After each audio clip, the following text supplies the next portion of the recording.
Ei, você pode ir se assentando calmamente, não se distraia.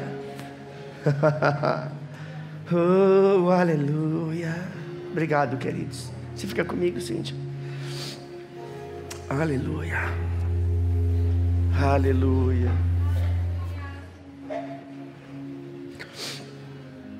Oh, aleluia. Hey. Oh, aleluia.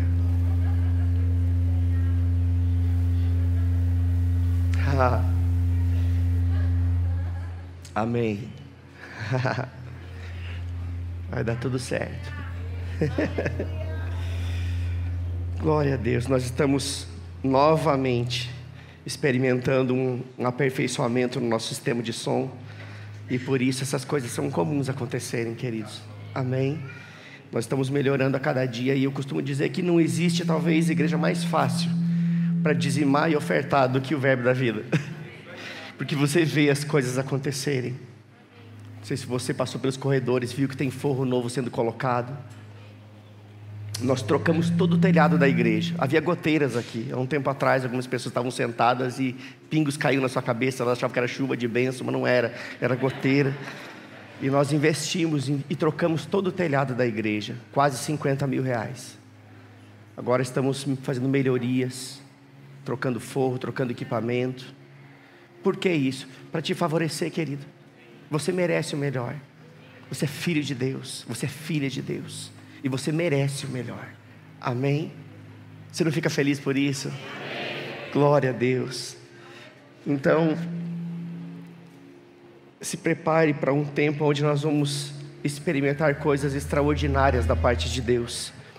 Eu vi aqui o pastor Gisele falando sobre as pessoas venderem suas propriedades e trazerem. Eu quero dizer para você que alguns não vão vender e trazer, elas vão trazer. Verdade. Eu e minha esposa já recebemos o terreno da igreja que nós vamos construir. Aonde está o terreno? Eu não sei não. Quem vai dar também não sei. Para mim isso não interessa. Eu sei que a cada aluguel que nós pagamos é um aluguel a menos. Amém. Tem pessoas que estão pegando no espírito isso. Amém. Nós vamos fazer um batismo dia 20 e poucos, 23, acho que é 23, né? Numa piscina emprestada de um irmão da igreja. Na verdade não é nem de um irmão, da mãe de uma irmã da igreja, que vai se converter nesse dia em nome de Jesus. Mas eu já vi o sítio da igreja, com toda a estrutura para a gente fazer acampamento, retiros espirituais. Aonde é o sítio, pastor? Não sei não, mas não é muito longe da igreja para não dar trabalho. Amém. Essas coisas você vê pela fé. Amém? Você vê pela fé. Nós vamos construir a igreja de crianças. Essa casa aqui do lado é alugada. Restauramos ela toda. Mas está chegando o tempo, eu sei disso no meu espírito, que nós vamos construir a igreja de crianças com um projeto. As crianças, elas não são a igreja do futuro, elas são a igreja hoje. E se você merece melhor, elas também merecem. Amém? Se prepare, você vai ouvir as notícias. Semana passada estávamos em Recife, na conferência, seminário de verão. E saiu da boca de alguém que tinha ganhado um avião para o ministério. Ele nem sabia ainda. E ele apontou o dedo para mim e disse: pastor, o terreno da igreja está chegando. De uma forma profética ele falou isso. Eu peguei. Já é. Já é, não vai ser, já é. Vai espantar Caxias. Amém. E eu vou colocar o primeiro tijolo da construção. Quem vai colocar o segundo? Para que isso, pastor? Jesus não vai voltar e os prédios não vão ficar? Depois que a igreja for arrebatada, o anticristo pode usar. Mas enquanto a gente estiver aqui, vamos desfrutar do melhor dessa terra.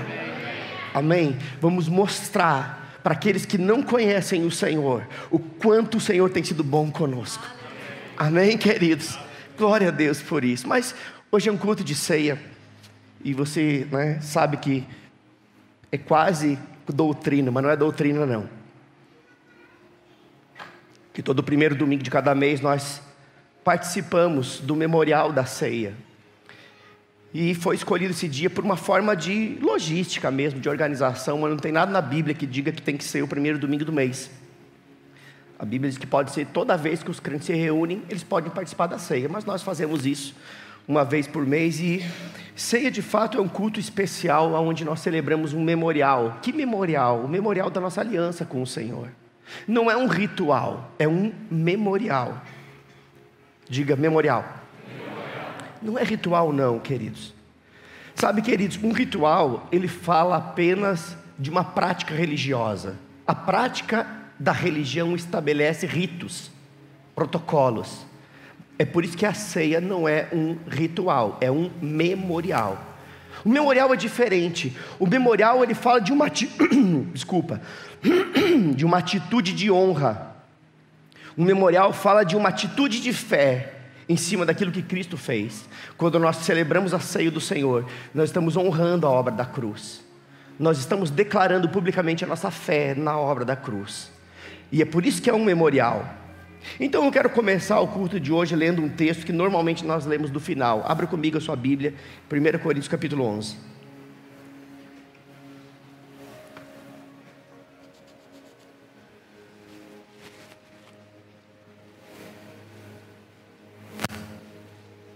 Primeira Coríntios capítulo 11.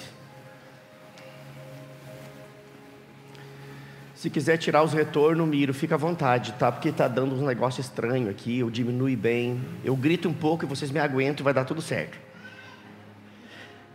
1 Coríntios capítulo 11, versículo 23 em diante. Está comigo? Diz assim: porque eu recebi do Senhor o que também vos entreguei, que o Senhor Jesus, na noite em que foi traído, tomou o pão e, havendo dado graças, o partiu e disse: isso é o meu corpo que é dado por vós. Só isso já seria suficiente nessa noite. O corpo de Jesus foi dado por nós. Uma troca foi feita. Eu entrego o corpo de Jesus para receber toda uma família, todo um povo que está perdido. O texto continua e diz o seguinte: isto é o meu corpo que é dado por vós, fazei isso em memória, diga memória. Fazei isso em memória de mim. Semelhantemente, também depois de cear, tomou o cálice, dizendo: este é o cálice do novo pacto, ou do novo testamento, ou da nova aliança, dependendo das versões, no meu sangue. Fazei isto todas as vezes que beberdes em memória de mim. Porque todas as vezes que comerdes desse pão e beberdes deste cálice, estareis anunciando a morte do Senhor até que Ele venha. Até que Ele venha. Ele vai voltar, porque está escrito: até que Ele venha. Oh, aleluia. Agora, esse texto, ele deixa muito claro, né, que um novo pacto foi estabelecido. Um novo testamento foi estabelecido, uma nova aliança foi estabelecida. E uma aliança nada mais é do que um acordo. Por isso que algumas versões falam pacto, outras versões falam aliança e outras versões falam testamento. Porque na verdade uma aliança é também um testamento e é um pacto entre duas partes, aonde esse pacto implica em troca. Aliança implica em troca. Eu tenho uma aliança e minha esposa tem outra. Somos casados. E tudo que é dela é meu, graças a Deus. Mas também tudo que é meu é dela. Diz graças a Deus, amor. Me salva, pelo amor de Deus. É verdade. Isso é tão sério, queridos. Toda aliança implica em troca. Agora, veja bem. Uma aliança de fato é também um testamento que nos garante um direito legal de acessar uma herança. Uma aliança é um testamento que nos garante um direito legal de acessar a herança. Agora, Uma herança, ela só é possível de ser acessada ou de tomar posse dela quando o testador morre. Quando há morte do testador, então aquela herança se torna disponível para aquelas pessoas pelas quais o testador colocou o nome. Agora, abra sua Bíblia em Hebreus capítulo 9.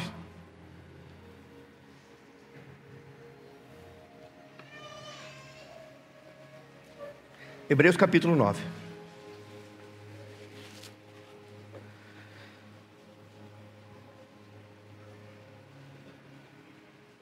A partir do versículo 16. Hebreus 9, 16 e 17. Você está comigo aí? Diz assim: pois onde há testamento, necessário é que intervenha a morte do testador. Porque um testamento não tem força ou não tem validade senão pela morte, visto que nunca tem valor enquanto o testador vive. Aqui está a comprovação bíblica de que nós só podemos tomar posse da herança ou acessar a herança quando há morte do testador. Agora, eu tenho uma boa notícia para você. O autor do testamento já morreu para validar a posse da herança. Outra boa notícia: a morte não pôde detê-lo. Ele ressuscitou. Ele só morreu por um propósito: para te dar o direito legal de tomar posse da herança. Oh, aleluia, glória a Deus. Miro, acho que você tem que tirar os retornos. Pode tirar, tira tudo, está tudo certo. Amém? É que está dando uns negócios esquisitos aqui em cima. Diminui aí. Você não está ouvindo, mas eu estou. Aí fica estranho. Olha só, queridos. É claro que antes de Jesus nos dar acesso a essa nova e superior aliança, mas ela é nova e superior, é sim. Vá comigo um pouquinho para trás, no capítulo 8, versículo 6. E você vai ver que a aliança pela qual nós estamos firmados, ela também está firmada em melhores e superiores promessas. Hebreus, capítulo 8, versículo 6. Diz assim, você achou? Diz assim: mas agora alcançou ele ministério tanto mais excelente, quanto é mediador de um melhor pacto, ou de uma melhor aliança, a qual está firmada sobre melhores promessas. Agora, esse Jesus que morreu para validar a posse da herança, para nos liberar a posse da herança, né? Ele fez isso para nos colocar num patamar superior, em algo mais amplo do que aquilo que os antigos vivenciaram. É claro que antes de Jesus, o povo da antiga aliança já podia desfrutar de algum benefício da aliança anterior. Por que eu posso afirmar isso, queridos? Porque isso fica confirmado quando o salmista diz o seguinte: ainda que eu ande pelo vale da sombra da morte, eu não temerei mal algum, porque tu estás comigo. O salmista, ele tinha uma confiança na aliança pela qual ele participava. Era uma aliança inferior e imperfeita, mas ainda assim trazia benefícios, de tal forma que o salmista teve a ousadia e a coragem de dizer coisas que muitas vezes nem eu e você temos coragem de dizer. Numa aliança inferior ele diz: ei, eu não tenho medo de nada, porque eu sei quem está comigo. Agora, foi por causa também desta aliança, pela confiança numa aliança passada, numa antiga aliança, que Daniel, ele foi livrado da fúria daqueles leões, quando ele não negou a sua fé, e foi colocado ali, por causa de pessoas que o acusaram. Ele foi colocado naquela cova e recebeu o livramento de Deus, enquanto o próprio rei não conseguiu dormir a noite inteira, diz a palavra. Ele jejuou, não dormiu, pela manhã foi lá e perguntou: Daniel, o teu Deus te livrou? E Daniel disse: sim, Senhor, Ele me livrou. O Deus de Israel me livrou. Daniel foi tirado, os acusadores foram lançados, e a Bíblia diz que antes deles chegarem ao fundo da cova, eles foram esmigalhados e todos os ossos quebrados. Tamanha fúria dos leões que estavam ali na cova, da qual Daniel passou a noite inteira desfrutando do benefício e do livramento do Senhor. Sabe o que é isso? Benefício de uma aliança ainda inferior. O que dirá aquilo que nós podemos desfrutar, vivendo numa dispensação a qual nós podemos tomar posse dos benefícios de uma aliança superior e que está firmada em melhores promessas.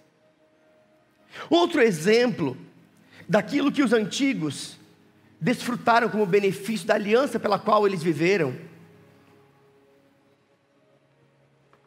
ela fica provada em alguns outros textos.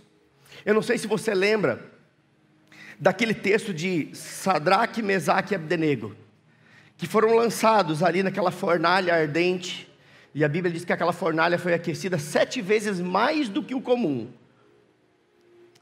Aquilo estava tão quente que quando eles foram lançados lá, as pessoas que estavam lançando eles morreram.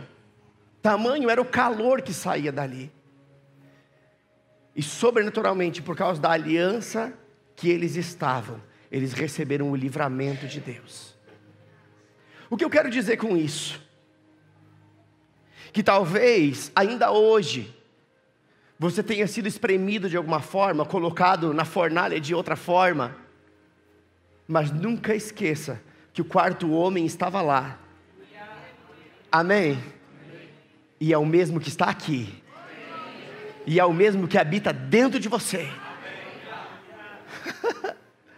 Oh, aleluia, glória a Deus. Sabe, queridos, na antiga aliança, todos os judeus eram circuncidados. Isso fazia parte da lei. Todo homem, todo judeu, ele era circuncidado.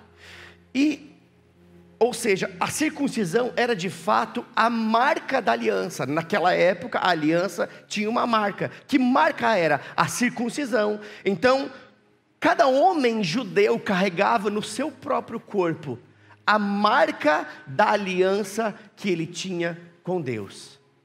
Mas eu quero lembrar você de que um momento da história havia muitos homens que compunham um exército e que todos eles em seus corpos havia uma marca, a marca da aliança, mas somente um lembrou. Os filisteus estavam afrontando o povo de Deus, e ali havia um gigante, e todo um exército ficou acovardado.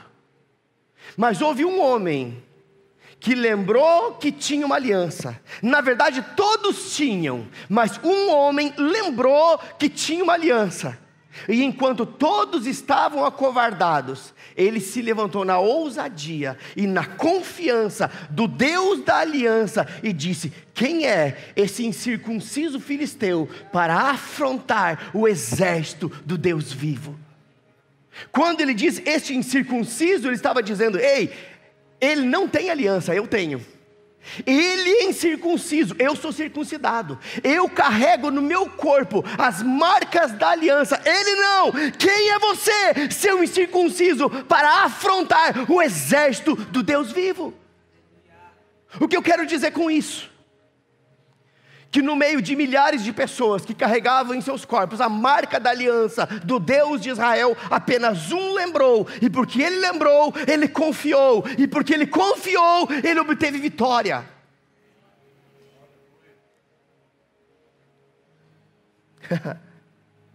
Oh, aleluia. Agora, entenda algo. Se o povo da antiga aliança obteve tantos benefícios, obteve tantos livramentos da parte de Deus, porque estavam confiando em uma aliança firmada em promessas inferiores e uma aliança imperfeita, quem dirá o povo que está debaixo de uma nova e superior aliança, uma aliança que está firmada em superiores promessas? Oh, meu Deus. Agora, eu e você precisamos parar de olhar para o passado com saudosismo. Quando eu chegar no céu, eu quero falar com Davi. Quando eu chegar no céu, quero ter um tete-a-tete com Daniel para saber como é que foi aquela experiência da cova. Quando chegar lá no céu, quero conversar com Sadraque, Mesaque e Abdenego para saber como é que é ficar na fornalha ardente e não ser queimado. E eu fico imaginando que eles estarão ansiosamente esperando para te perguntar: como que é ter Deus morando dentro de você? Aleluia! Eles não viveram isso. Naquela época, naquela dispensação, o Espírito de Deus não habitava dentro das pessoas, vinha sobre elas em determinados momentos. Se eles viveram experiências tão tremendas e tão poderosas, quem dirá nós? Agora é fato que, assim como eles, aqueles homens que lembraram da aliança que tinha e obtiveram vitória, assim também nós precisamos trazer à memória que temos uma aliança inquebrável com o Deus de Israel por meio do sangue de Jesus. E é por isso que ceia é uma ordenança e um memorial. Jesus disse: façam isso em memória. Não esqueçam, vocês têm uma aliança com Deus por meio do meu sangue, por meio da minha obra, por meio do meu sacrifício. Uma aliança foi estabelecida. Agora, não esqueçam, façam isso. Tragam à memória aquilo que te dá esperança. Sabe, queridos, a aliança traz tanta proteção, mas tanta proteção, que Sodoma e Gomorra só foi destruída depois que Ló, sobrinho de Abraão, saiu de lá. O que isso tem a ver? Ló tinha uma aliança com Deus? Não, mas ele era da família de Abraão que tinha uma aliança com Deus. Sabe o que isso significa?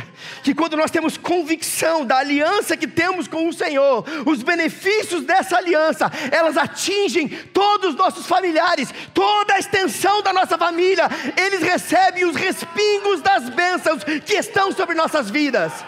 E é por isso que Isaías diz: ei, vocês serão conhecidos como família bendita do Senhor. Oh, aleluia, aleluia. O que você tem atinge os seus. O que você tem beneficia os seus. A aliança que você tem respinga nos seus parentes, respinga nos seus familiares, respinga em pessoas que nem temem o Senhor. Por quê? Porque você tem uma aliança com o Senhor. Oh, aleluia. Oh, aleluia. Glória a Deus. Agora, toda aliança implica em troca.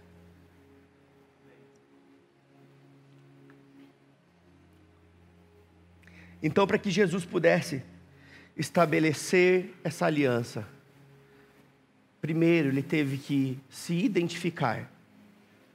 Se identificar conosco. Sabe o que é se identificar? É se tornar igual.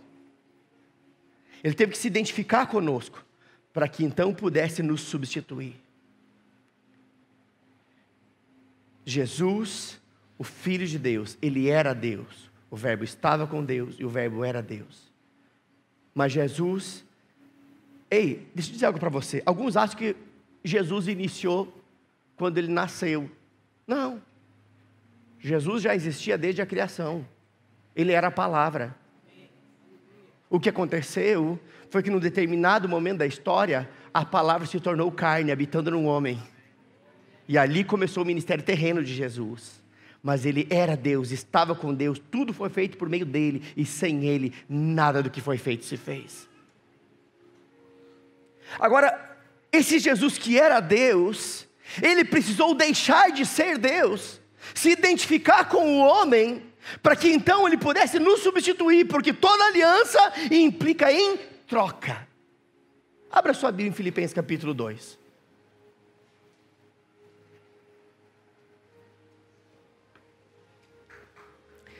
E deixa eu quebrar aqui um pensamento equivocado que eu tinha, e que talvez alguns tenham. Eu pensava que Jesus era 100% Deus e 100% homem ao mesmo tempo. Quem já pensou assim? Jesus é 100% Deus e 100% homem ao mesmo tempo. Se assim fosse, nós teríamos uma justificativa para não fazer as mesmas obras que ele. Afinal de contas, ele era 100% Deus, ainda que fosse 100% homem. Mas não é isso que a Bíblia diz. A Bíblia diz que ele era 100% Deus, que se despiu da sua deidade e se tornou 100% homem. Cumpriu a sua obra terrena e voltou a ser 100% Deus. Esse foi o processo de Jesus. Ele precisou se identificar conosco. Aonde está escrito isso, pastor? Na Bíblia. Essa que nós vamos ler agora. Filipenses capítulo 2, a partir do versículo 6. Está comigo aí? Diz assim. Filipenses capítulo 2, a partir do verso 6. O qual, subsistindo em forma de Deus. Sabe de quem está falando aqui? De Jesus.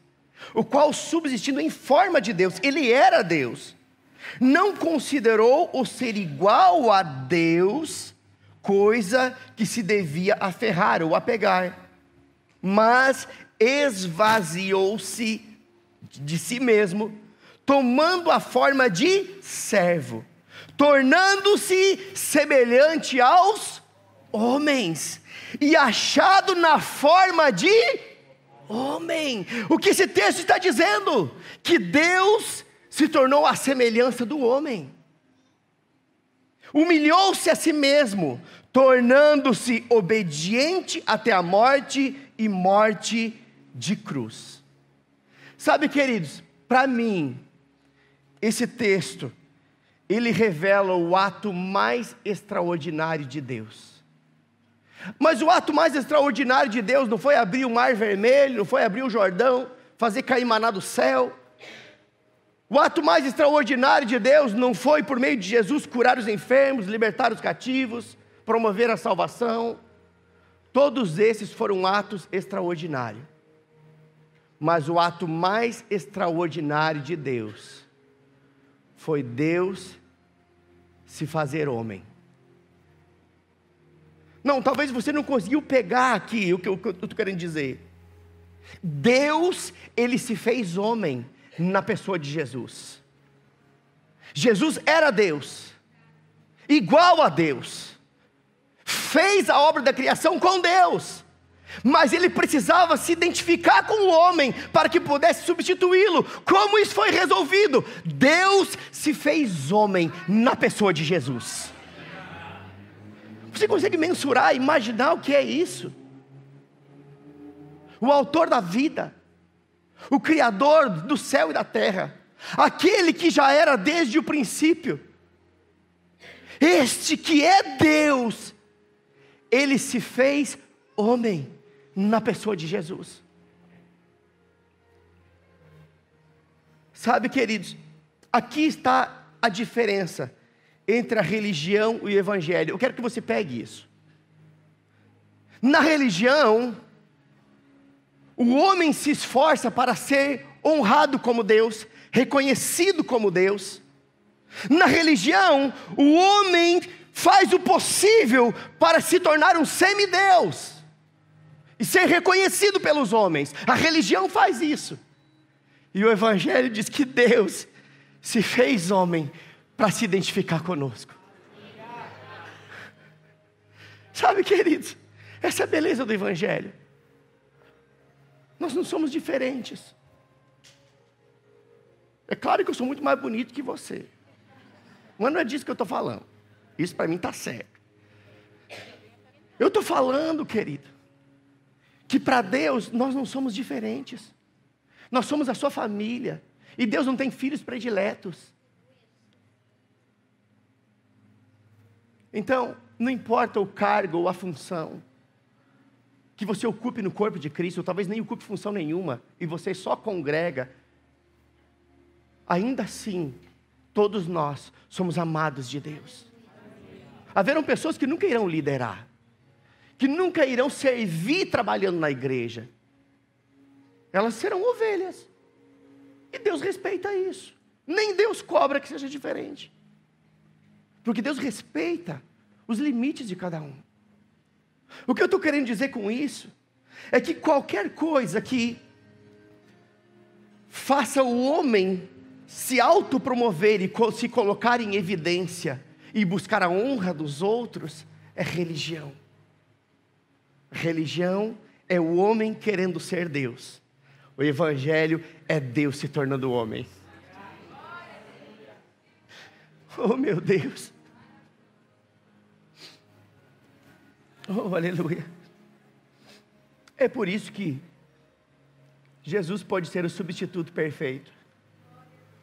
Se eu pudesse dar um tema para essa mensagem, seria esse: o substituto perfeito.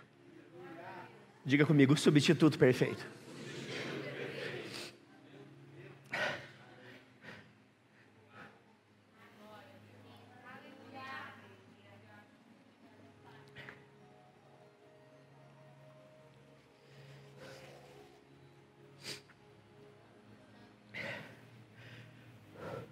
Sabe, queridos, isso começou a ser anunciado desde o princípio.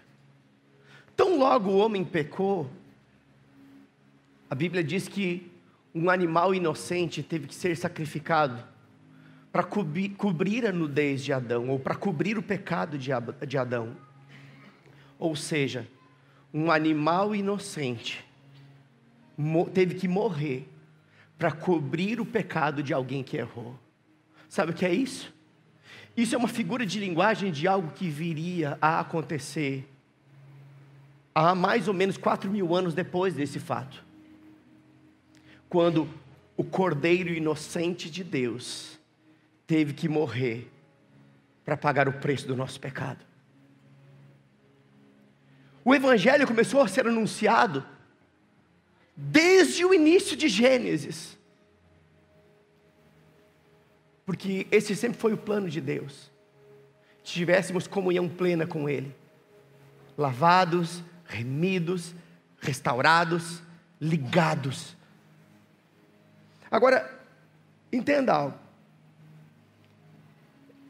Gálatas 3,13 diz que Jesus ele se fez maldito para que nós fôssemos benditos. Sabe o que é isso?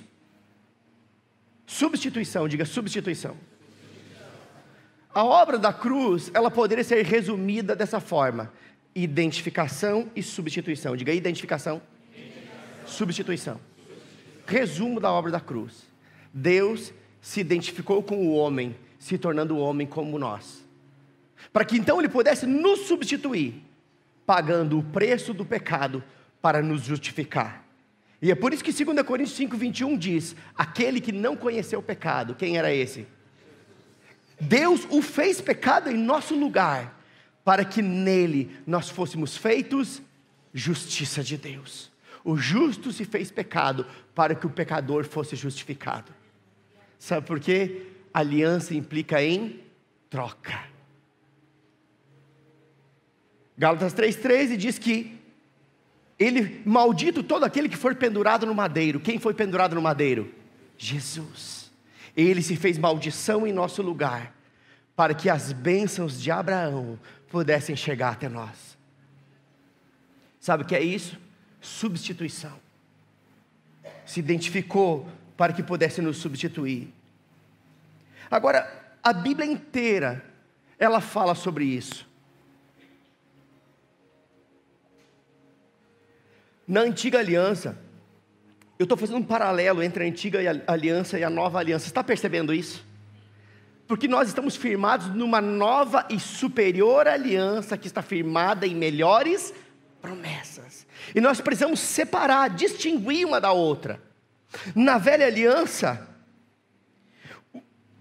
o sumo sacerdote, que era eleito uma vez por ano, por sorteio, ele entrava no templo com o sangue de um animal inocente, para santificar o templo. Ele fazia isso, aspergia o sangue de um animal, que teve que morrer, para purificar o templo. Na velha aliança, todos os anos isso acontecia. Na nova aliança, o sangue do Cordeiro Santo de Deus, ele não apenas foi respingado, aspergido, mas ele foi derramado sobre o templo. É mesmo, pastor? Que templo? Você é o templo do Espírito. O sangue do Cordeiro sobre a sua vida, te santificando, te purificando. Hoje nós estamos cobertos, lavados, remidos pelo sangue do Cordeiro. Sabe, queridos,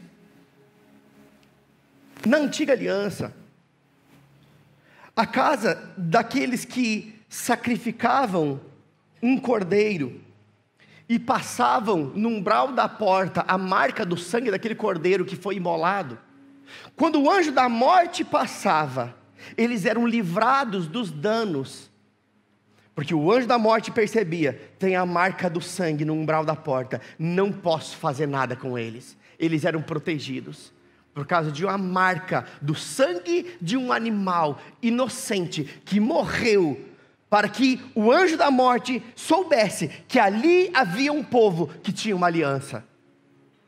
Mas na nova aliança, nós não precisamos ter a marca do sangue no umbral da nossa porta, porque você foi coberto com o sangue, e praga alguma chegará à sua tenda, porque quando o mal olhar para você, eu não posso tocar, ele está coberto pelo sangue, eu não posso fazer nada, está coberto pelo sangue.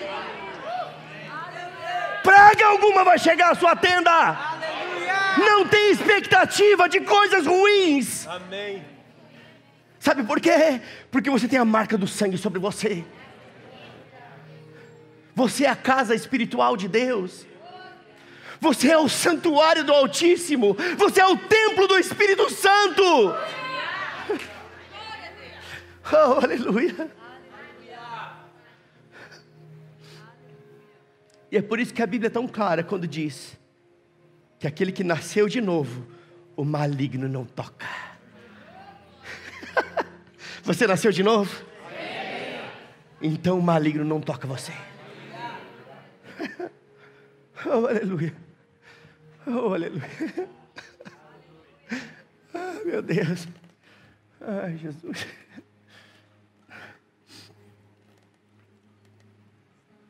Deixa eu dizer algo para você. Lembra que no passado, os homens que andavam em vitória, eu citei alguns exemplos aqui para você, de Davi, de Daniel, de Sadraque, Mesaque e Abdenego. Esses homens e muitos outros que a história conta, que andaram em vitória, eles tinham algo em comum. Esses homens que andavam em vitória eram aqueles que lembravam da marca da aliança que estava no seu corpo. No contexto da época, era a circuncisão. Estes que traziam a memória, como foi Davi: quem é você, seu incircunciso? Eu tenho a marca da aliança. Quem é você para afrontar o exército do Deus vivo? Eu tenho uma aliança. O meu corpo revela que eu tenho uma aliança com o Senhor. Agora, o interessante é que todos os homens da velha aliança que traziam a memória que eles tinham a marca da aliança, estes andavam em vitória. Agora, como eu e você podemos lembrar da marca da aliança se nós não temos marca nenhuma no nosso corpo como eles tinham? Como é que nós podemos lembrar? Eles ainda tinham parte do seu corpo que foi mutilado. Para quem não sabe o que é circuncisão, é cortar o prepúcio. Ok? É isso? É do homem, gente. Tá certo que mulher não tem, né? Óbvio. Graças a Deus, a minha esposa. Os da antiga aliança, eles carregavam no seu corpo uma marca. E aqueles que lembravam da marca da aliança, estes andavam em vitória. Por quê? Porque lembrando da aliança, eles lembravam que a proteção do Deus de Israel estava sobre eles. O cuidado do Deus de Israel estava sobre eles. Agora, como eu e você podemos lembrar da marca da aliança se eu e você não temos nenhuma marca física no nosso corpo? Abra sua Bíblia em Gálatas capítulo 3.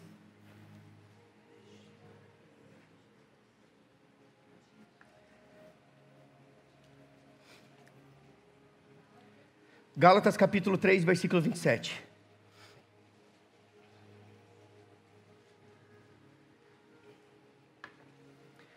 Enquanto você procura, eu quero falar com alguém que está em casa agora.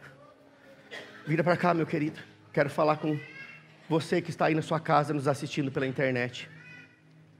Eu quero dizer algo para você. Não existe chance para você se dar bem na vida se você não estiver debaixo de uma aliança com o Deus de Israel. Tudo que você precisa é entregar a sua vida para Jesus.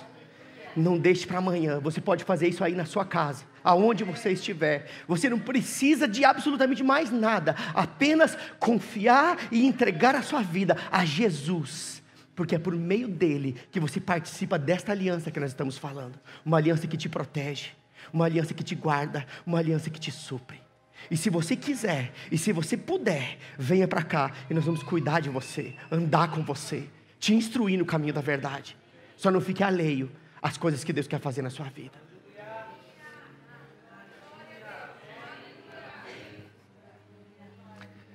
Gálatas capítulo 3, versículo 27, você abriu? Olha para cá. Como os antigos faziam? Lembravam que no seu corpo havia uma marca. E porque lembravam, eles tinham confiança no Deus de Israel, que estabeleceu uma aliança com eles. E nós? Gálatas capítulo 3, versículo 27 diz o seguinte: porque todos quantos fostes batizados em Cristo, de Cristo vos revestistes. O que isso tem a ver? Tudo. Esse texto está dizendo que a partir do dia que você aceitou a Jesus, você foi vestido de Cristo. Lembra de Gênesis, quando Adão pecou? Um animal inocente teve que morrer para que a pele daquele animal cobrisse a nudez e o pecado de Adão. Na nova aliança é diferente. Quando nós aceitamos a Jesus, a Bíblia diz que o próprio Cristo nos veste. Aquele que foi batizado em Cristo, aceitou a Cristo, de Cristo se revestiu. O que isso significa? Significa que quando o diabo olha para mim e para você, ele não vê você, ele vê o Cristo que está sobre você. Esse eu não posso, esse eu não posso, essa eu não posso, esse eu não posso, essa eu não posso, esse eu não posso, essa eu não posso, esse eu não posso. Por quê? Porque estão vestidos de Cristo. Aleluia.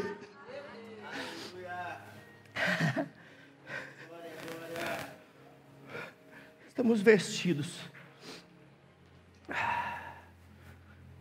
Que roupa você usa? Qual é a marca da sua roupa? Cordeiro Santo de Deus.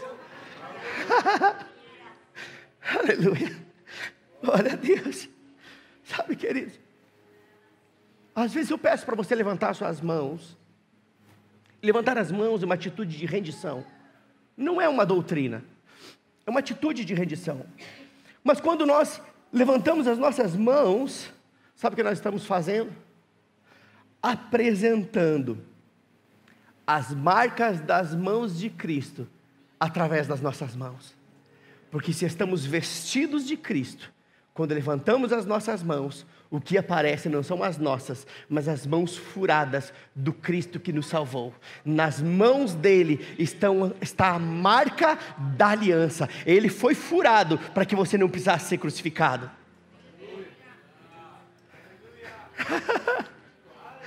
Aleluia. Onde está a marca, pastor? Nas mãos de Cristo. E aonde Cristo está me cobrindo por inteiro? Quando eu levanto as minhas mãos, eu estou apresentando: aqui está a marca, aqui está a marca, aqui está a marca. Oh, aleluia. Oh, aleluia.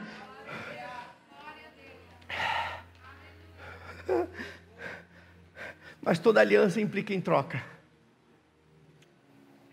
Diga: toda aliança implica em troca.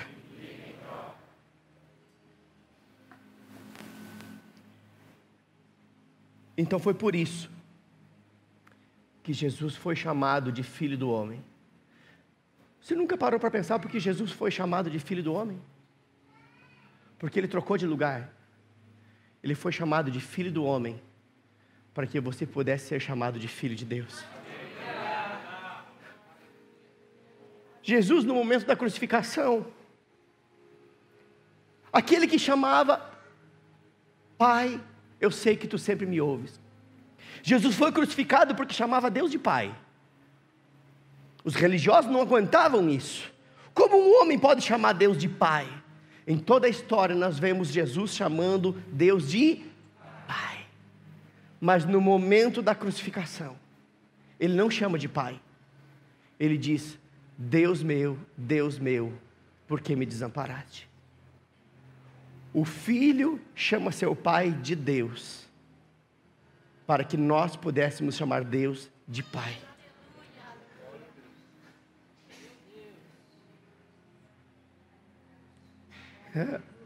Sabe o que é isso? Substituição.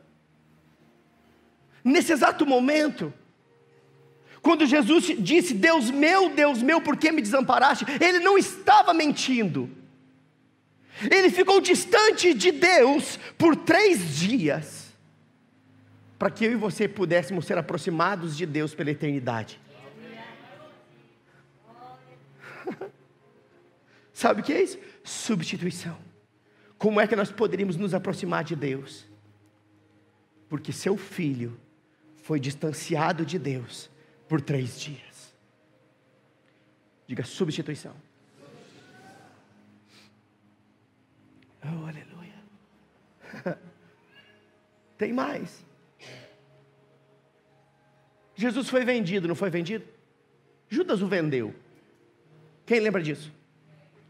Sabe por quanto Judas vendeu Jesus? Diga: 30 moedas de prata. Sabe o que valor era esse? Era o valor de um escravo. Um escravo tinha uma tabela: 30 moedas de prata, o valor de um escravo. Quando Jesus é vendido por Judas por 30 moedas de prata, nesse ato, ele estava assumindo a condição de escravo, para que nós que éramos escravos, fôssemos libertados. Nós éramos escravos de Satanás, nós éramos escravos das doenças, nós éramos escravos da miséria, mas porque Jesus, o Filho de Deus, foi vendido pelo preço de um escravo, Ele se identificou com o escravo, para que nós fôssemos libertados, livres de tudo aquilo que nos aprisionava. Sabe o que é isso? Substituição.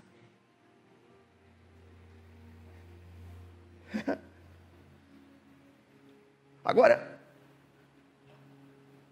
por que Ele fez isso? Por que nesse momento onde Jesus, que era o rei, diga: Jesus é rei. Nesse momento que Jesus é rei e foi vendido, Ele se fez escravo, para que nós que éramos escravos pudéssemos reinar em vida. Como é que você vai reinar em vida sendo escravo? Porque alguém que era rei se tornou escravo. Agora eu posso reinar em vida. Romanos capítulo 5, 17.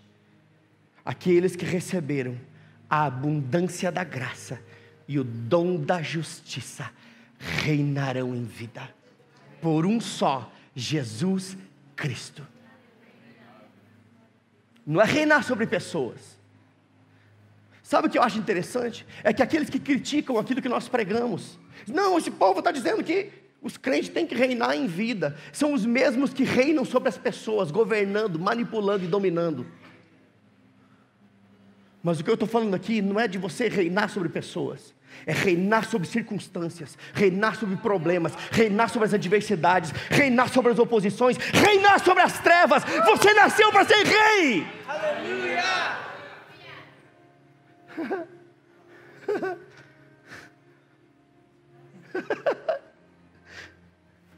Se você tomou um choque é porque tem ranço de religião na sua vida.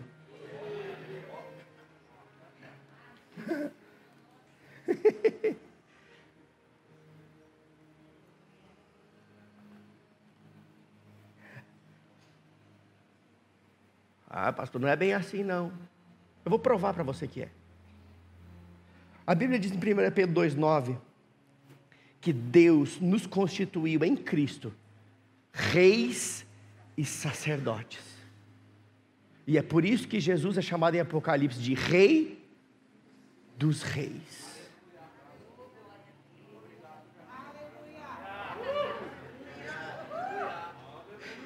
Diga, Jesus é Rei, dos Reis.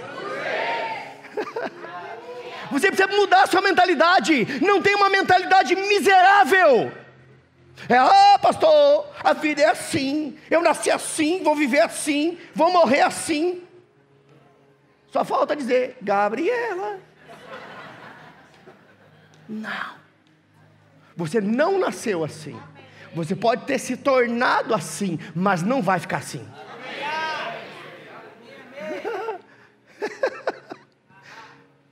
Ele é Rei. Jesus é Rei. Ele é o Rei dos Reis. E nos constituiu reino e sacerdotes para si. Como é que você vai querer entrar no reino se você não é rei?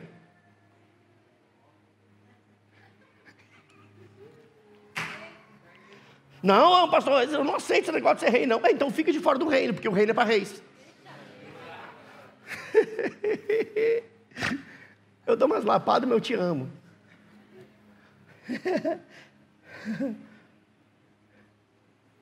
Agora, para que isso se concretizasse, para que isso de fato acontecesse, Jesus ele teve que ser sacrificado. E sabe o que eu acho interessante?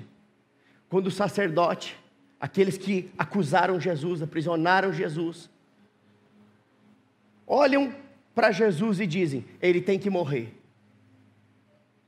Sabe o que eles de fato estavam dizendo, mesmo sem saber que estavam dizendo isso?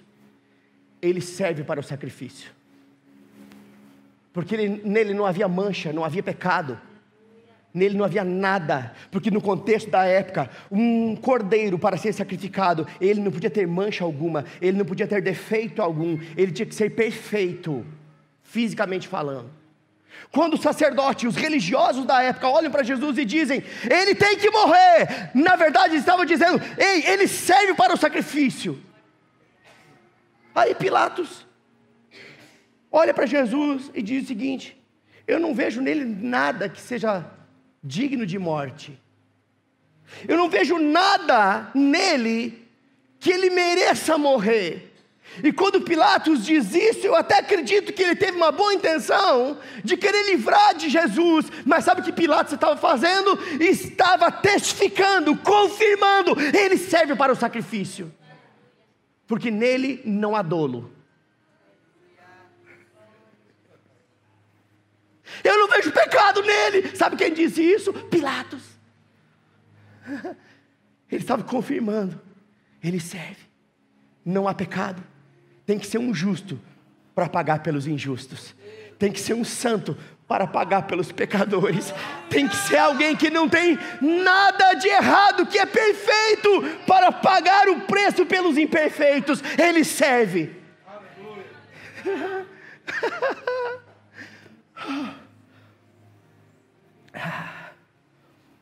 É por isso que ele pode ser o nosso substituto perfeito.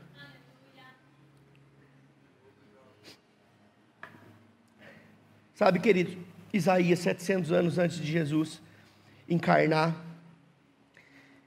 de uma forma profética, através de uma visão profética, falando de Jesus, ele diz que Jesus, ele foi desprezado e rejeitado. Sabe por que ele foi desprezado e rejeitado? Para que nós pudéssemos ser aceitos e amados. Isaías, nessa mesma visão profética, ele também diz que Jesus era um homem de dores e se fez enfermo. Por quê? Para que nós pudéssemos ser curados. Sabe o que é isso? Substituição. 2 Coríntios capítulo 8, versículo 9, diz que esse Jesus, sendo rico, diga sendo rico, se fez pobre, para que por meio da sua pobreza nós fôssemos enriquecidos. Enriquecidos quer dizer amplamente suprido. Sabe o que é isso? Substituição. Ele era rico, se fez pobre, para que da minha pobreza que foi lançada sobre ele, a riqueza dele viesse sobre a minha vida.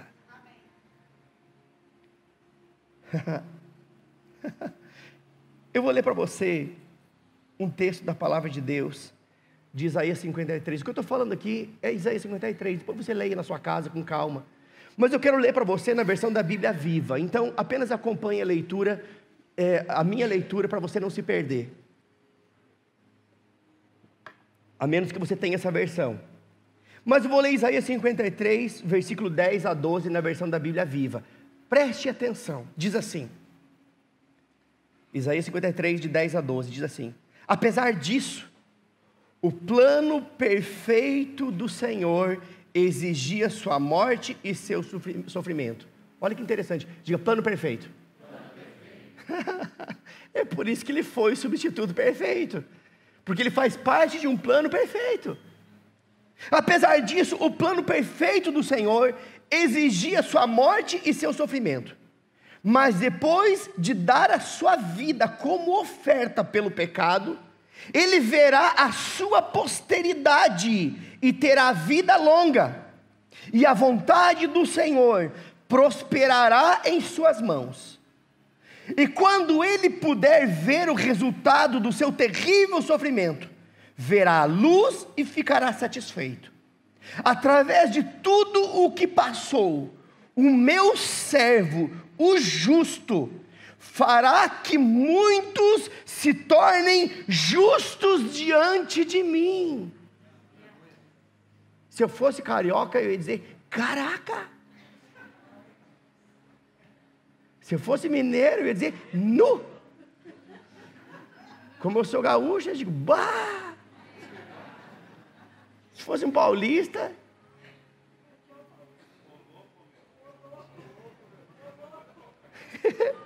sei lá. Olha só, eu não consigo entender como alguém prega um evangelho que condena, chamando o povo de Deus de pecador. Se foi justamente para pagar o preço do pecado que Jesus morreu. E nós não somos santos por aquilo que fizemos, somos santos por aquilo que Ele fez. E tenho certeza que quando você está um dia inteiro trabalhando e toma um banho, você não quer mais se sujar.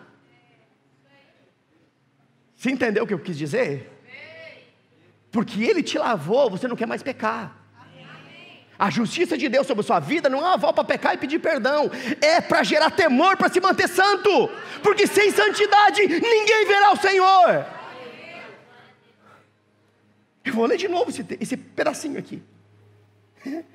Através de tudo o que passou, o meu servo, o justo, fará que muitos se tornem justos diante de mim, porque Ele mesmo levará sobre si os pecados deles.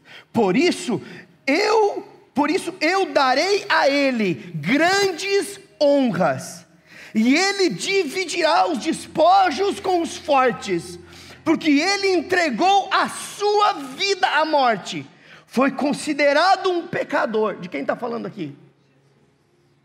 Foi considerado um pecador, pois levou sobre si os pecados de muitos, e orou em favor dos pecadores. Que texto maravilhoso e esclarecedor é esse? Agora, foi por meio do sacrifício de Jesus naquela cruz, que uma nova aliança foi estabelecida através do seu sangue. Eu não sei se você lembra, que quando Jesus entrega o seu Espírito, o véu do templo se abre, se rompe, de alto a baixo. Lembra desse texto? É porque antes de Jesus, só o sumo sacerdote podia entrar no lugar santo dos santos uma única vez por ano, para oferecer sacrifícios pelos seus próprios pecados e pelo pecado do povo, e o povo ficava lá do lado de fora, lá no átrio, e é por isso que nós não cantamos mais aqui aquela música que o meu desejo é ficar nos átrios.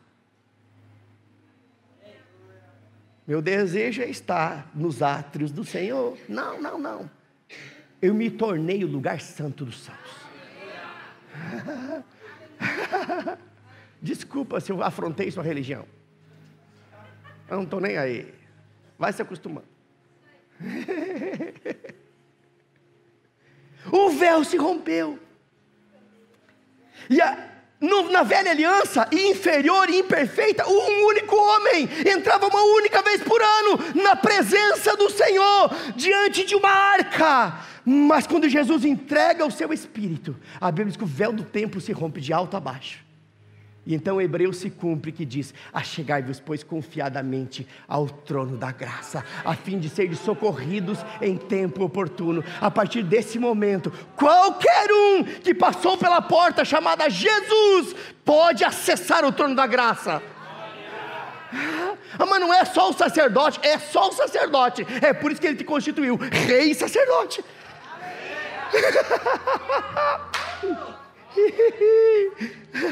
Aleluia, glória a Deus. Sabe, queridos, eu queria que você ficasse de pé nessa hora. Oh, meu Deus. O pessoal da música, se quiser subir, pode vir. Amém. Mas não se distraia. O que eu quero dizer para você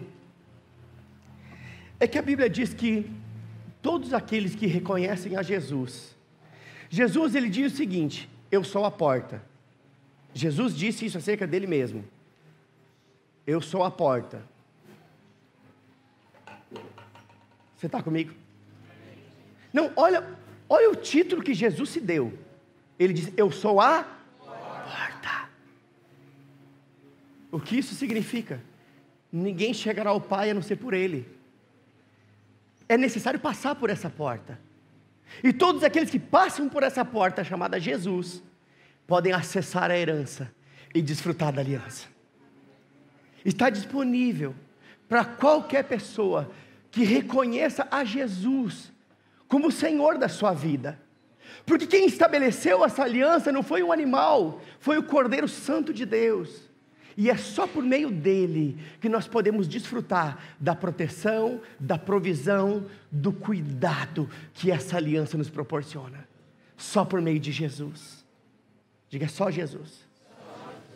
Queria que você fechasse seus olhos nesse momento. Eu não conheço todas as pessoas que estão aqui. Fique de olhos fechados. Não quero ninguém constrangido aqui. Mas eu sei que talvez tenham pessoas aqui que entraram que estão desacreditadas, tão sobrecarregadas, tão desacreditadas inclusive da religião, da igreja, do sistema religioso. Mas eu quero dizer para você que você chegou na hora certa, no lugar certo, para ser livre desse peso.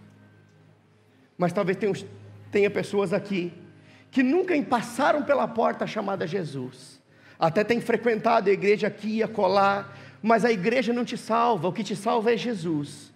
E o que eu estou fazendo nesse momento aqui é apenas um convite para você passar por uma porta chamada Jesus, reconhecendo Ele como o Senhor da sua vida, e a partir desse momento você vai poder desfrutar dessa aliança.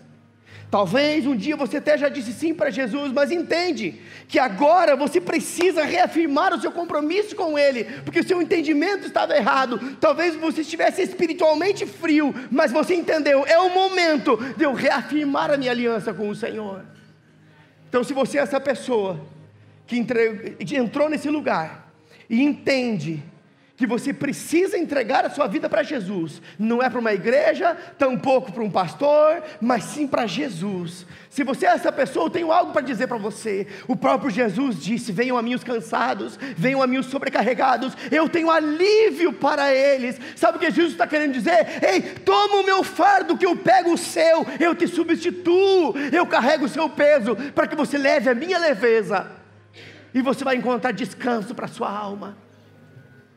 Se você é essa pessoa que entendeu que precisa de Jesus, ou que precisa reafirmar o seu compromisso com Ele, só faça um sinal com a sua mão, levante aí que eu quero orar com você. Se você está aí, só faça um sinal, aonde você estiver. Não, aleluia, temos uma mão levantada, mais alguém? Não deixe para amanhã o que Deus quer fazer hoje. Deus quer mudar a história da sua vida. Tudo o que você precisa fazer é dizer sim para Jesus. Mais alguém? Esse é o seu momento. Amanhã pode ser tarde demais. O Senhor quer encontrar a sua vida hoje. Se outra mão levantada, mais alguém? Se há mais alguém, pode fazer um sinal, ainda dá tempo. Esse é o seu momento com o Senhor. É o seu momento. Há mais alguém? Rompa a barreira da vergonha, vença o gigante da vergonha. Apenas faça um sinal. Há mais alguém? Esse é o seu momento. Aleluia.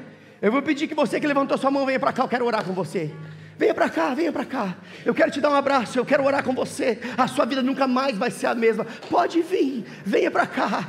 Venha para cá que eu quero orar com você. Eu sei que a sua vida, ela vai ser mudada, transformada. Ela nunca mais será a mesma. Pode vir, pode vir. Tem mais pessoas que levantaram a mão. Ei, não deixe a vergonha impedir aquilo que Deus quer fazer na sua vida. Se o seu coração está aí acelerado, batendo, e você não sabe se é com você, eu digo, é com você. Deus quer mudar a história da sua vida.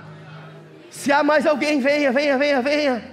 Oh, aleluia, aleluia, oh, aleluia. Glória a Deus, glória a Deus. Eu queria que vocês que vieram à frente, olhem aqui para mim. Olhem para mim aqui, olhem aqui para mim. Sabe o que aconteceu hoje? De uma forma tão maravilhosa, Deus encontrou um lugar no coração de vocês, para mudar a história da vida de vocês. O tempo de peso acabou, o tempo de angústia, de choro e de lamento acabou. Deus está dando para vocês uma oportunidade de viver uma vida diferente daqui para frente. Amém? Tudo que vocês precisam fazer é reconhecer a Jesus como o Senhor da sua vida. Todos nós vamos fazer a mesma oração, toda a igreja vai fazer, para que ninguém fique constrangido nem envergonhado, tá bom? Mas eu vou pedir que vocês fechem os olhos e repitam uma oração comigo. A igreja estenda as mãos para cá, vamos orar com eles. Em alto e bom tom eu digo: Senhor Jesus, eu entendi que sem você eu nada posso fazer. Portanto eu decido entregar a minha vida totalmente em tuas mãos. A partir de hoje, a minha vida é tua. Eu te recebo como meu único e suficiente Salvador, em nome de Jesus. Pai, eu te dou graças por essas vidas, Pai. Eu sei que eles não serão mais os mesmos. Algo novo se abriu a partir de hoje. Eles viverão coisas extraordinárias e desfrutarão de uma vida plena e abundante no Senhor, em nome de Jesus. Amém. Eu queria apresentar para vocês uma família que quer amar e cuidar de vocês. Virem para lá. Pode virar.